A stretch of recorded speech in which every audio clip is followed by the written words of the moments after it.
welcome back to my channel. And for today's video, it's going to be filmed on the same day, but uploaded on a different day. I want to just pre-film some videos. I have my diffuser going, have some flowers here. Really good mood. Well, not really good mood. I really filmed a rough video. But anyway. So I was going through my playlists on my channel, my CP playlist, my daily vlog uploads, my service dog playlist, my mental health journey playlist. And I was trying to make them as informative as possible. And I was going through the service dog playlist and I realized that I had 3 videos that were supply hauls and 3 videos like explaining everything for the supplies. But I'd never really explained my story and what made me want to go get a service dog, and you know how I got to this point and why I need one and why whatever. So basically I have always had cerebral palsy and I've always had anxiety, OCD, depression, and soon to be, hopefully, maybe a diagnosis of PTSD. Working on that right now.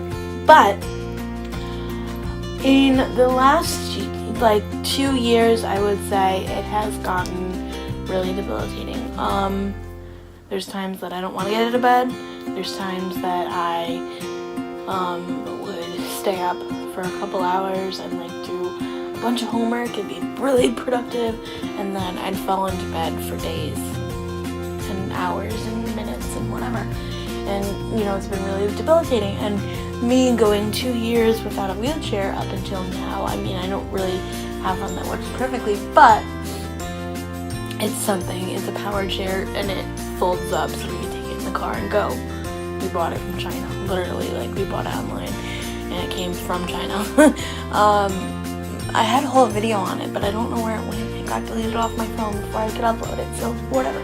But I'll do a video on it soon when I'm used to it. And me not being able to go to school really because of my wheelchair, and just me being more of a home recluse type of person made me very, very anxious, depressed. Even going to therapy now, talk therapy, psychology, psychological therapy, I get anxious leaving the house. I get anxious leaving my room sometimes, even to go eat lunch. I get anxious leaving my room. It's really bad, but I don't know, I just do. And I guess, I don't know, and I try to do all these things to help myself, and it just doesn't work. And I'm putting in the application for medical marijuana, but that takes a really long time. It's really expensive. It's $100. You need a bill that you pay. You need a proof of residency. You need all of this shit, and I'm just but why? But why? You know what I mean?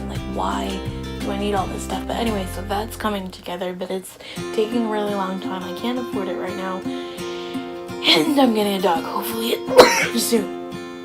So I need to work on my dog stuff before I even go any further with mine, that, including the naturopath and including whoever else. And I just called the chiropractor today, and I just got the name of a naturopath yesterday, but we'll see. And I don't know, we'll see. So basically how I wanted a service dog is we've always looked into service dogs because for me, we've always seen a healing power when I could play with a therapy dog when I was at CCMC, or when my doctor brings his dog in, or friends have dogs. I love dogs, and we were always thinking about it. And then about a year ago, a subscriber of mine commented on my video, Chronically Cassidy, and that's how we became friends. And then I clicked on her video, and the first video I saw of hers was I'm getting a what, and I clicked on that thing, and it was kind of clickbait-ish, but it's not really. But I clicked on it and I'm like, oh, what is she getting, and she said that she was getting a service dog through this program called ECAD in Connecticut, in Torrington, Connecticut, Winchester Center, Torrington, Connecticut area, like really far from me, like 45 minutes. And so she was saying how she was leaving for team training because she raised $25,000 for her dog, for seizure alert and medication bag getting and, mobility and stuff like that. And so she explained that, and then I messaged her on Instagram. I was like, oh, we're like 20 minutes apart from each other. Like, you live 20 minutes from me. Like, how cool is that? And then she was like, oh, I see your page. Like, you could really benefit from the service dog. And I said, yeah, absolutely. We've looked into them before. And she was like, oh, you should sign up for this. And like, I know it was like impulse, but like when you see the details that this girl put in that video, like it was like screaming to me that I should do it, right? And at least I had a friend that was going through the same thing, So on impulse, I kind of signed up. I got all the paperwork. I got a personal letter of recommendation. I got a letter from my doctor. I got all the crap I needed to. I sent it in. I went for an interview with them, and basically I chickened out of doing it because we would have had to raise $25,000, and I would have not had contact with the dog for 2 years. And that was hard for me. Like, I don't know what dog I would be getting, so it's not like I could print out a picture and be like, hey, I'm getting this dog, help me fundraise for it, you know what I mean, or whatever, But I mean, I learned a lot from them. I learned a lot, and it definitely was not a bad experience. They were so nice. They were so helpful. It was just that I could not afford $25,000, and with my grandmother having dementia, we went for the interview in July, and by September 1st, she had a stroke. So her health was declining rapidly, or is still declining rapidly, and we need to focus on her, and I could never ask somebody for that amount of money, especially when I didn't have a chair at the time, and I still kind of don't. I mean, I have an option as the Easy Glider, but I don't really know if it's going to work yet. I mean, I zoomed around the house yesterday, but I mean, I don't really know if it's going to work for like outside use. We'll have to see when there's not like 75 inches of snow on the ground. So we cut ties with them. We signed a contract, but then my dad being a lawyer, there was some wording in it and some legalese that he didn't like, so we went back and forth for like 2 weeks trying to change the terms of the contract, and then we still just didn't like it. I mean, I was very upset. I was fighting tooth and nail for them to do it, and my mom was like, well, if you do it, I can't help you fundraise right now, so whatever. And I mean, I guess I could have just like donated my next like 100 or so checks to it, but like I would have been eating ramen noodles for years, and I would not have had anything, whatever. But it's just it's hard because it's like I looked into something, I did the research, I called my friend, and it's nothing towards that place, because honestly I would love to go back to that place, maybe when my health declines and like I can't train a dog by myself, or I can't do this, like or when I'm married and I'm more financially stable and I could just walk in and throw the $30,000 because of inflation down on the table and be like, okay, call me when my dog is ready, because I know people have done that too, but I can't. At 20 years old at the time, I could not afford to do that on my $450 SSI budget, fixed income, which really sucks because a lot of people use service dogs, a lot of people could benefit from them, but the prices that I feel like the ECAD certainly marked them up, but like just in general, I feel like anything to do with disability, even if you bought like a weighted blanket because it's for sensory processing disorder or something with sensory, like it's 10% more because it's for disability, which is absolutely horrible. But anyway, whatever. So then after a couple of months, we were like, I really still want a dog.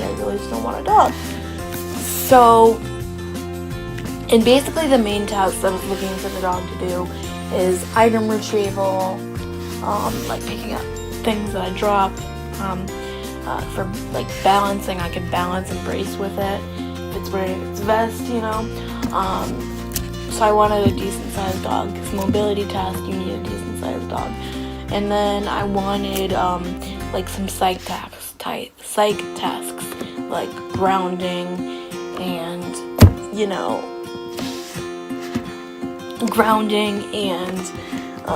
deep pressure therapy, laying on my legs when I have spasms, in place of the weighted blanket, kind of, you know what I mean? So I could snuggle with it, and then he could do deep pressure therapy, and he could do panic attack disruption and self-harm disruption too. Because I like bite my nails, I pick my fingers, scratch myself sometimes. So yeah. And basically we had contacted a private trainer that we saw an ad for on Facebook from LEDR Dog Training in Connecticut again. What I really liked about her was that she validated the 6 months of research that I already did. She validated what tasks I needed. She was like, yeah, we can totally do that. Like, she came to my home. She saw what I was working with. She saw the personalities of my 2 other dogs. She saw that I had the electric fence. She wasn't really, it's not electric, the invisible fence with the collar. She wasn't really that keen on that, but she said, we can see, depending on the dog's personality, how that would work. And I said, oh, well, if it's easier for me to let them go potty with that, sorry, but I'm going to do it anyway. And so that was the only thing I disagreed with her about, was that she didn't like the electric fence, because she said it wasn't positive reinforcement, and she goes with positive reinforcement. And I'm like, but it is though, because if they don't go near it, then they get a cookie, but if they don't, then they get a consequence. Just like, you're not gonna hit them, but like, you stay back, They learn. My dogs have been using it for over 2 years now, and they do amazing with it, so it's fine. Whatever. To each his own opinion, right?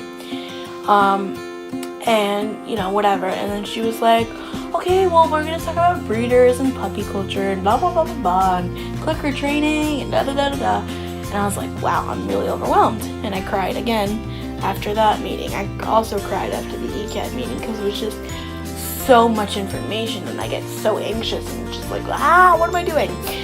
So it turns out that I thought that she was just gonna, it was $150 fee for her to come to my house, which is fine.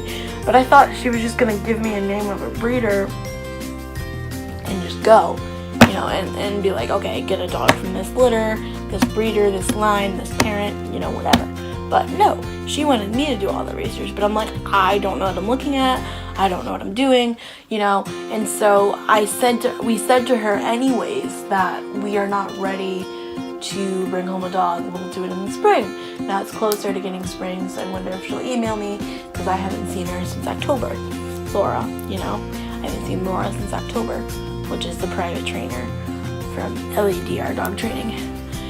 And so basically, but now I'm thinking that I really don't want a breeder dog either, because now I decided this back in